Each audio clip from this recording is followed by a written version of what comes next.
What's going up, everybody? It's Chini the Great back for Inktober Day 5. So I actually really like the way this one came out. Today's prompt was the word chicken. So, like I said at the very first video for Inktober, I really wanted to take these kind of more creatively. I didn't want to just draw, if the prompt was a noun, I didn't just want to draw it, so I didn't want to draw a chicken. And then someone gave me the idea to go with a theme, so I chose political or satirical cartoons. And for this one, I decided to go with chicken in the meaning of, like, scared or afraid, like, don't be a chicken. And when I thought of the word chicken in that meaning, I thought of the phrase, don't be a chicken. And it made me think of how boys and men are always told to man up, don't be a chicken, don't be a sissy, don't be a girl, and they're not allowed, like, they're told don't cry, or just, they're pretty much taught not to have emotions, and this overly masculine image is forced upon them, and it just, I feel like it goes a little bit unmentioned. I know some people, this probably isn't new, you've probably heard this idea before, but I think it's talked about a lot, the pressures that society puts on women and girls, but it's only rarely talked about the pressures that society puts on men and boys, and it could be seriously damaging to be told that you're not allowed to have emotions, or that you're not allowed to cry, or that you always have to be brave no matter what, and that you're not allowed to be afraid, and that you have to do everything in this really overly masculine way, that you're not allowed to be sensitive or emotional or thoughtful or complex in any way. You have to be this rugged, stone, heartless person. And that could be seriously damaging.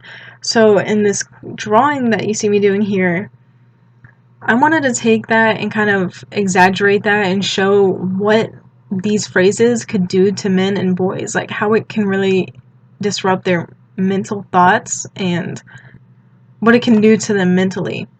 If you're always told that there's something wrong with you, if you have emotions, even though you're a person, that can seriously, like, mess you up. So I have this noose hanging in front of this man's face, and he's looking into it, and he's thinking, like, pretty much he's about to, like, hang himself, and he's just staring at it, trying to build up the courage to do this, and he's like, don't be a chicken, don't be a chicken.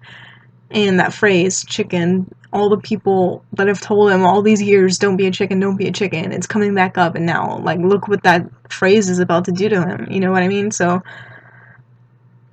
I don't know. This is definitely one of the most serious kind of sketches I've done for this entire month, but, I like the way it came out. I like the kind of, like, sketchy strokes and all the cross-hatching and things like that, and I do like the meaning. I think this is a subject that definitely needs to be exposed a little bit more, and, yeah. And if you're a guy watching this, you're totally allowed to have emotions, and you're allowed to cry, and you're allowed to be sensitive, and you don't always have to be brave, okay? So, just know that if you're watching this and you're a guy or a boy, you're allowed to have emotions. But in the next prompt, I actually do the same idea for a woman, so check that out in the next video. But yeah, I really, like I said, I really did enjoy drawing this. So getting away from the prompt and the serious tone of this sketch, I really, really like the texture of the rope and the facial hair and his hair on his head as well. There's a lot of textures going on in this. There's that smooth texture of his glasses, of course, all the facial hair, and the hair on his head. I try to make it really fluffy, and the facial hair I try to make look a little bit more coarse, and then I also needed to get that texture into the rope and illustrate how the rope is, like, knotted into itself, so you can see me doing that here. I wanted it really dark and all those crevices, and just get that shading in there, get those lines in there to show the texture of the rough kind of coarseness of the rope. And I had a lot of fun with this, the whole drawing thing. Even though it was a really serious idea and a serious sketch, I actually really, really enjoyed drawing it, and I think it came out great. So those words at the top, one says be a man, one says suck it up, one says don't be a chicken, one says don't be a sissy, and one says man up, because these are all phrases that boys are told throughout their whole lives, and it can be seriously damaging. So I hope you enjoy this. I know it's a little bit kind of serious, but I hope you enjoy it, and let me know what you guys chose for this prompt, and stick around tomorrow if you want to see kind of the female version of this idea. But yep, that's it for me for day 5, and I'll see you guys in the next video. Bye!